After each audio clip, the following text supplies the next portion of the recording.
Hi everybody, so today I also want to make this other video where I want to speak about an important problem. So many times in life we can become confused about our path.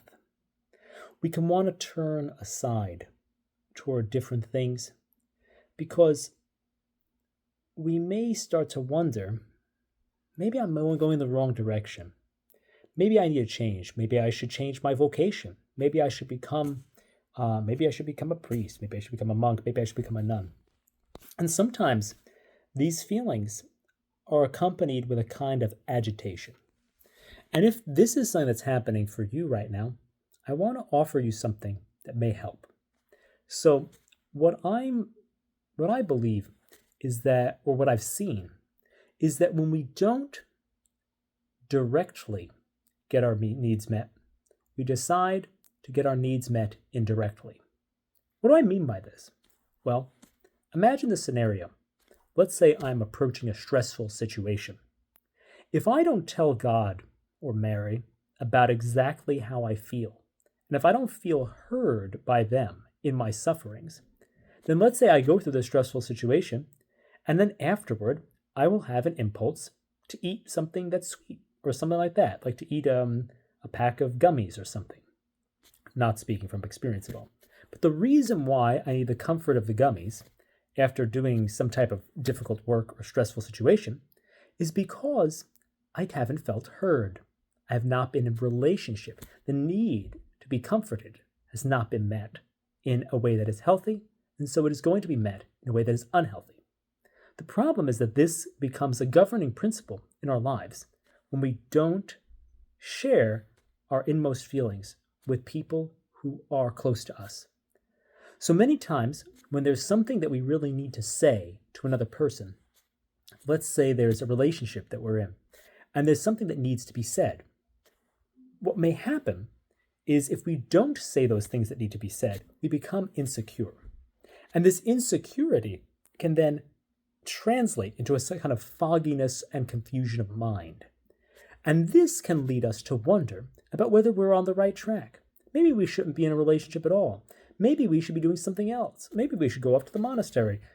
The thing is to look for I think that the key here is to look for a sense of agitation and to wonder, is there something that I want to say that I'm not saying? Or something that I don't feel I can voice that I have to voice? It's important. The thing is that we never want to go into a place in life where we don't face directly what needs to be faced. We don't voice what needs to be voiced. And here's the key. If we voice and face what needs to be faced, we will gain clarity.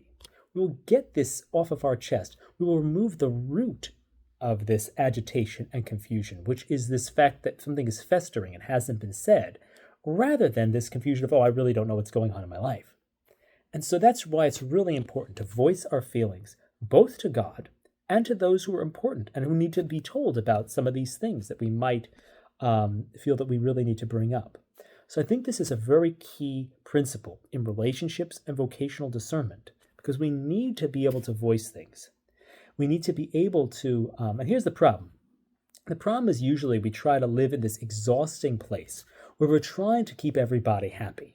And this is the thing, like a lot of people who have a spiritual desire, or they try to be nice to everybody. So the thing is, we try to do everything right and keep everybody happy and don't make anyone upset, and then we start to feel trapped in the relationships that we're in because we feel like we're exhausted because we're trying to keep people happy and trying not to be ourselves. And then the thing is that we're afraid that by being ourselves, we will lose the other. And so what's very important, obviously, is not to then swing to the other polarity where we become angry and violent and aggressive. We don't want to be passive where we're getting exhausted trying to please everyone, but we don't want to be aggressive and displease everyone. What we need to understand is we need to be human, and we need to also be, in a sense, we need to do what is human and holy, do healthy and holy action. We don't want to be sanctimonious and unhealthy, or obviously unholy and violent and cranky. We don't want those. We want to be healthy and holy. And we can choose. We can choose to emphasize one or the other. we can say, okay, well, I'm going to put up with this because I know that I'm doing it as a sacrifice for God. And then that's healthy. It's healthy in itself. But sometimes there are things that are of great importance, especially like in married life or business or these type of things, where there's actual real, it's not in the religious life where, okay, there's more things you can overlook and you can kind of do that. But sometimes there's things you really need to bring up in order to ensure there's some serious reasons to bring up some things. And it becomes actually a selfless act by taking the risk of losing the other person, by bringing up the things that are very serious. And then it becomes this necessity. So we get freed, because the thing is, we can become very depressed, or we can become addictive, and we can try to escape from, either through depression or addiction. We try to escape from relationships because we don't directly confront things. And so what we need is this capacity, and this, what will cure this depression or cure this addiction is the oomph of the assertion. And then we will become alive and able to assert things and able to share things.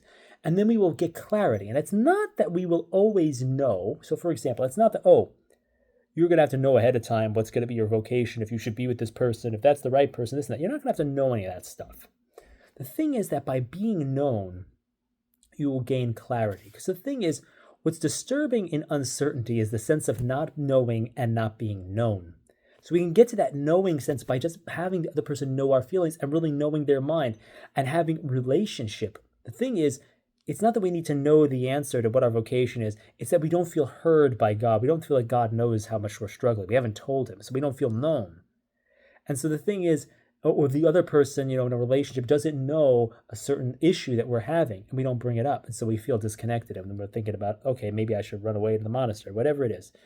So this is very important. So we want to not get depressed. We want to not get discouraged. We want to be assertive enough and selfless enough to sacrifice the potential, to have the risk of losing the other, and maybe the risk also of sharing ourselves and of hearing, and also getting the other to share with us.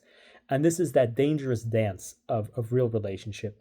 And so I think that's very important. I think it's very important to take that step, that assertive step that is healthy and holy, not being passive and getting exhausted and all this stuff, not being aggressive and draining everybody else, but taking that step. Because I think when we do take that step and get things off our chest, we discover the way forward together. And that's the thing that we need to do. We need to be open and honest so that we don't cloud our mind with unneeded confusion, just because we're climbing up and not sharing, and not saying what needs to be said. Thanks for listening. Hope this helps.